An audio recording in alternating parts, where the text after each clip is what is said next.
Good morning, beautiful people. Welcome to my channel. I'm going to be doing now a series of Secrets of Career Analysis podcasts for all you beautiful people. This may be helpful, especially if you are looking to succeed in your current job or looking to change your career path or do something in case you have lost your job due to artificial intelligence, AI, and so on and so forth.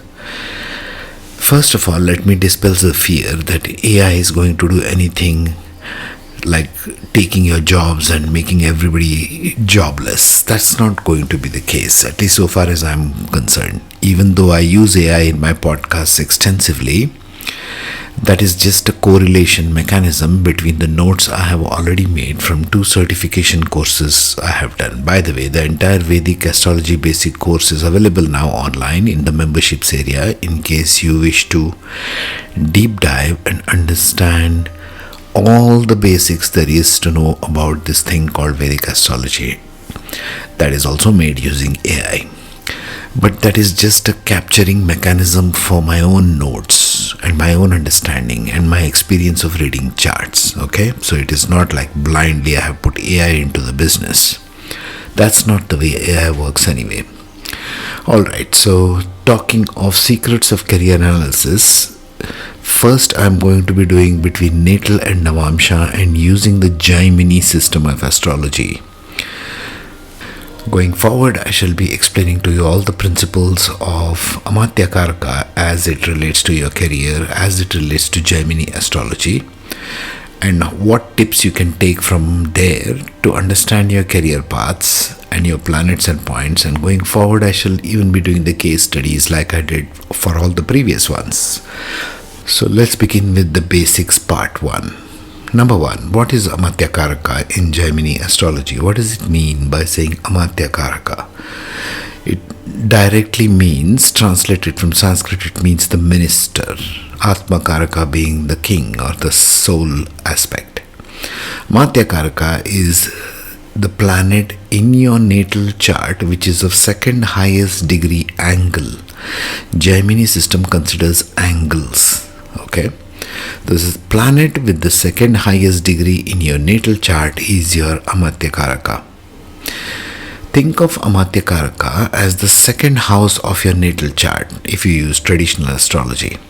The Amatyakaraka planet is responsible for earning wealth, income for your family. That planet, that sign, whatever it is sitting on, that is what is responsible for your wealth earning capacity, or in what way you will be doing your profession. What is your profession really like? We'll be using this form of analysis.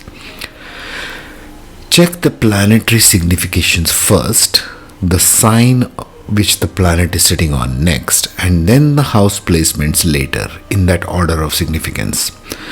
In order for us to understand the energies that are playing into your career part of your life. This is one part of your life. We are only discussing career here. Check the placement of the sign and placement in natal, and then see which sign or house it travels to in the Navamsha. First check all the natal aspects and then see where it goes into the Navamsha. Natal is where it will play out in the physical reality, like we discussed before in the Nakshatrapada series. Navamsha shows the part that will provide the qualities and characteristics to the Amatyakaraka planet. And you shall see all this as we go forward. Don't panic too much if you find all these concepts very alien, okay? Hang in with me. Now, as you can see in the slide, this one, check basics part 2. I have taken a case here. For example, the natal chart is on your left, displayed there, and Navamsha of the same person is displayed on the right, okay? So we have 2 charts, natal as well as Navamsha. Now the number of karakas I am using in Jaiminis for the sake of this study is 7 karakas. I am not using Rahu. Okay, it's not 8 karakas, it is 7. So the AMK which is said here is Amatyakaraka in this person's case, which is Saturn.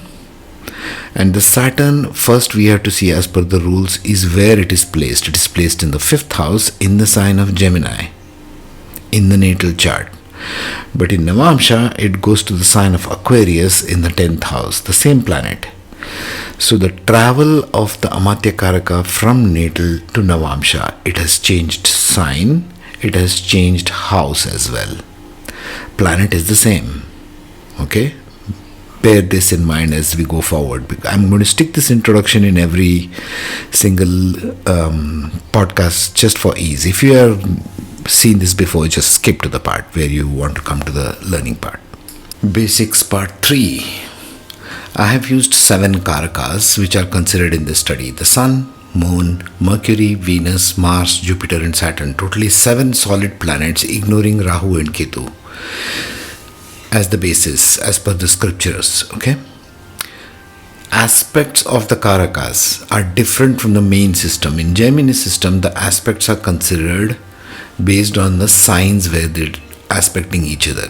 Fixed signs aspect all movable signs except the one next to them. Movable signs aspect all the fixed signs except the one next to them, and dual signs aspect one another. Just remember this. You can even GPT it if you want. So it is based on the rules of the Jaimini system, not the mainstream system. Okay? Just understand this. After I cover the planets as Amatyakaraka, and going forward by Amatyakaraka in Navamsha and that characteristic, this itself will be very large number of podcasts. Then I shall begin the case study podcast for better learning and grounding, because learning astrology without studying any amount of doing charts, natal charts, studying n number of charts, okay, unless we indulge in that, well, the study of astrology just becomes esoteric. It has no grounding, it has no value. It's like studying physics without any proof in the lab. You have to prove it. Is this true for me or not? That should be your question. It can't be just an idle rant or a philosophical rant of some kind. Vedic astrology is as real as it gets, folks. Okay? Now let us discuss Moon as the Amatyakaraka. That means your ways of earning income now has become centered around Moon and its qualities. So we have to first examine Moon and what it represents. Like I said in the earlier one for Sun as well, every planet, and you can apply this as a general principle. You can take the screenshot of this and keep it for reference for yourself. Every planet should be evaluated when you are talking of careers in terms of people it represents, in terms of planetary attitude, in terms of types of work, and in terms of conjunctions. So, Moon, what does it stand for? As far as people are concerned, Moon stands for mothers, the 4th house. Moon stands for nurses, someone who cares and is nurturing for you. Moon stands for masses, local masses. Okay? And Moon stands for your local community. In terms of attitude, what is Moon's attitude? It is very moody, fluctuating in mental and emotional body, always fluctuating like the waxing and the waning of the moon. It is nurturing and caregiving, and it is a heart-centric energy. Keep these things in mind. Basically, I have boiled it down to basics here. Types of work, since we are speaking of secrets of career, types of work associated with the Moon as Amatyakaraka in your natal chart may be relating to property or land, liquids like perfumes, cosmetics, water, alcohol, depending upon what associations are there. If it is associated with Venus, it becomes perfumes. If it is associated with Rahu, it becomes alcohol. Okay? That depends. It can be associated with travel and tourism. Moon is associated with all long distance and short distance travels, depending upon how it is placed. Travel and tourism related industry. Moon is associated with work relating to community engagement. Also with respect to midwifery, psychology and psychiatry. Most of the psychologists and psychiatrists come from a good Moon placement as Amatyakaraka. They can also be engaged in the fields of counseling, in the fields of food and beverage industry, because Moon stands for food and water also. Conjunctions. Moon as Amatyakaraka with Mars conjunct can provide careers in real estate because Mars is interested in land, food and restaurants because Mars is interested in cutting things and cooking with fire, which is basically food and restaurants, cafes. It could also make for good Mars activists. Why do I say this? Because Mars is a very activist kind of creature, aggressive. And we are talking of moon, therefore we are talking of masses. So Mars activists can come out of this depending on placements. They could also be in the travel industry. They could also make for heart surgeons, especially moon if it is aspected by Rahu and Mars. Placed properly, of course, could make for heart surgeons because moon stands for matters of the heart. Moon as Amatyakaraka conjunct with Mercury. Now you have put the mind into it. Mercury has intellect, so they can be good in counseling, in psychology, in psychiatry, all related fields of such, where intellect has to be used with emotion.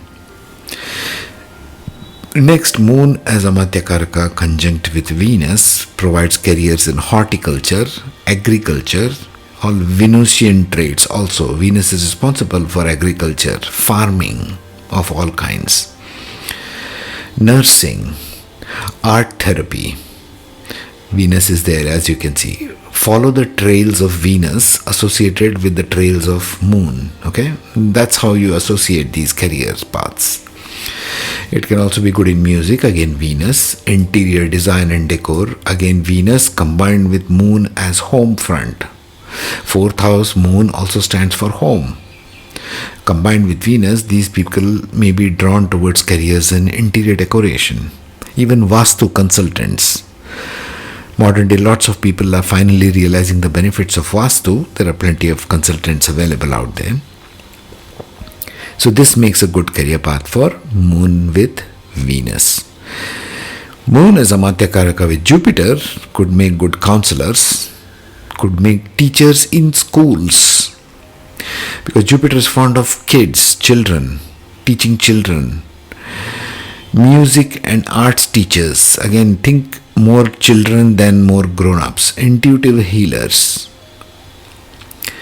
Moon has a lot of intuition buried in it, so it can provide and become a healer here when it's conjunct with Jupiter. With Saturn, it can become drawn towards real estate, non-governmental organization in service of the elderly specifically. Why? Because the Saturn is a planet of elderly people. So NGOs which are in service of elderly people may have Moon conjunct with Saturn. The hospice industry, taking care of the old people in the hospice area. Housekeeping. Saturn is responsible for housekeeping kind of careers, so they may be drawn towards careers of housekeeping. Regarding the home front, think Moon as fourth house, as mother, as home. Also, they may be drawn to making cafes. Why cafes? Because Saturn is a karaka of tea and coffee. These days you have lots of these tiny mom and pop shops popping up in India of tea and coffee also. Even Starbucks, things like that. Okay, tea and coffee, Saturn combined with Moon. If Rahu and Ketu aspect, things go a little different.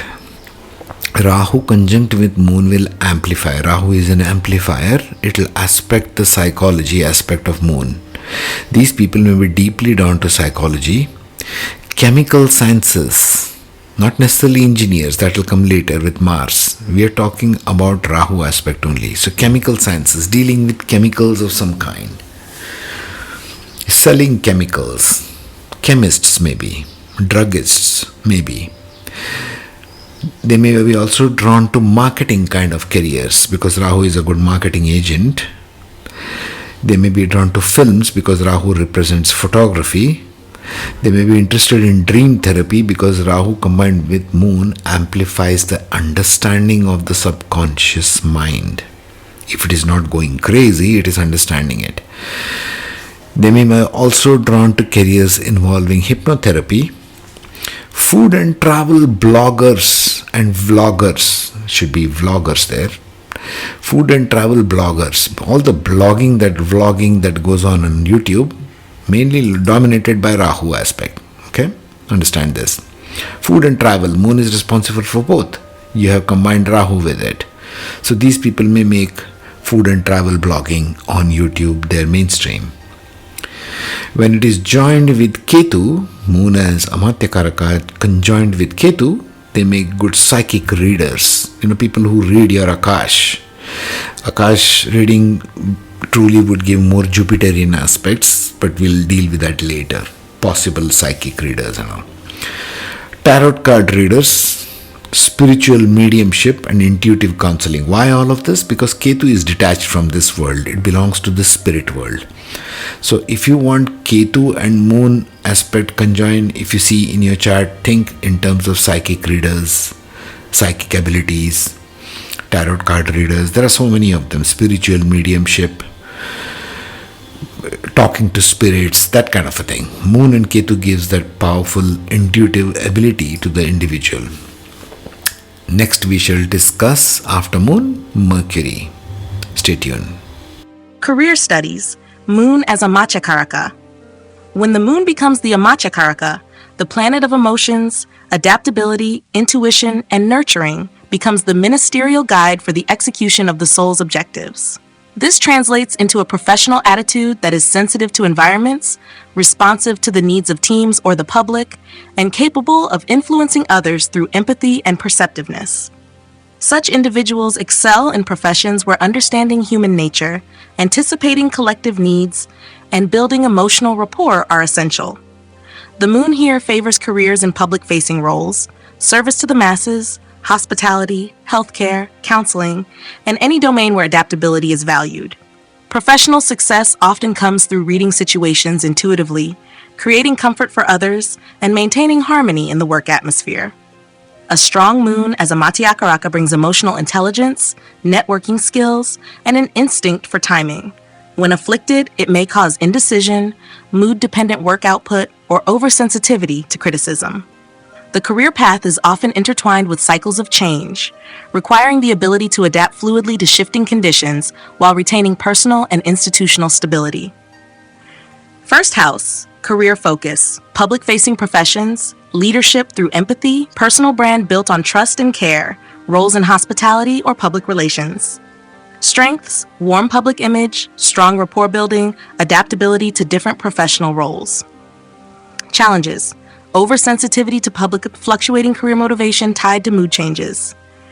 Second house, career focus, food and hospitality industries, finance tied to family enterprises, counseling through speech, roles connected with resources for community welfare. Strengths, soothing communication style, ability to attract financial support, emotionally driven wealth creation. Challenges, allowing personal emotions to affect financial decisions, family dynamics influencing career stability. Third house, career focus, media, writing, public campaigns, arts, diplomacy, and communication-based industries. Strengths, persuasive storytelling, empathy in negotiations, emotional connection to audience or clients. Challenges, inconsistent communication style, risk of emotional involvement in professional disputes. Fourth house, career focus, real estate, homeland administration, education, community welfare, healthcare linked to nurturing roles. Strengths, emotional stability in home-linked careers, ability to create harmonious work environments. Challenges, difficulty separating personal life from career decisions influenced by home or family moods. Fifth house, career focus, education, child welfare, creative industries, psychology, counseling, arts. Strengths, nurturing mentorship style, emotional resonance in creative leadership, deep engagement with personal development of others. Challenges, over-involvement in mentees or subordinates' issues, fluctuating creative output. Sixth house, career focus, healthcare, social services, humanitarian aid, roles in resolving public grievances, law enforcement with a humane touch. Strengths, strong service orientation, emotional resilience in dealing with public needs, adaptability in competitive environments. Challenges, emotional fatigue from constant problem solving, tendency to take work-related disputes personally. Seventh house, career focus, partnership-based ventures, client relations, diplomacy, public relations in government or corporate sectors. Strengths: ability to empathize with partners and clients, maintaining harmonious business relationships. Challenges: emotional dependency on partners, career instability if partnerships dissolve. 8th house, career focus, crisis management, psychology, research in emotional or social trends, healing professions, transformative advisory roles. Strengths: deep understanding of hidden emotional dynamics, ability to comfort during change or loss. Challenges: emotional strain from handling high-intensity situations, career volatility due to sudden shifts. 9th house, career focus, cultural diplomacy, education policy, spiritual guidance, humanitarian law, international welfare projects. Strengths: moral leadership combined with compassion, global perspective, emotional connection to philosophical work. Challenges: emotional rigidity in belief systems, career changes tied to ideological shifts. 10th house, career focus, public service, governance, large-scale welfare administration, healthcare leadership, media linked to public opinion. Strengths: emotional intelligence in leadership, public trust, popularity in governance or mass service roles.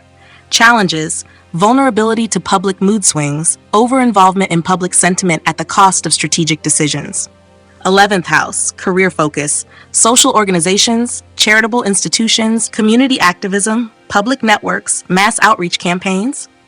Strengths: strong emotional bond with networks, skill in mobilizing collective support, trusted group leadership. Challenges: overextension into emotional commitments within networks, difficulty prioritizing professional boundaries. 12th house, career focus, foreign diplomacy, humanitarian aid abroad, hospitals, rehabilitation centers, spiritual retreats. Strengths: compassion in secluded or behind-the-scenes work, strong intuition in cross-cultural contexts. Challenges: emotional isolation, risk of burnout from high-intensity empathetic roles, difficulty in gaining public recognition for work.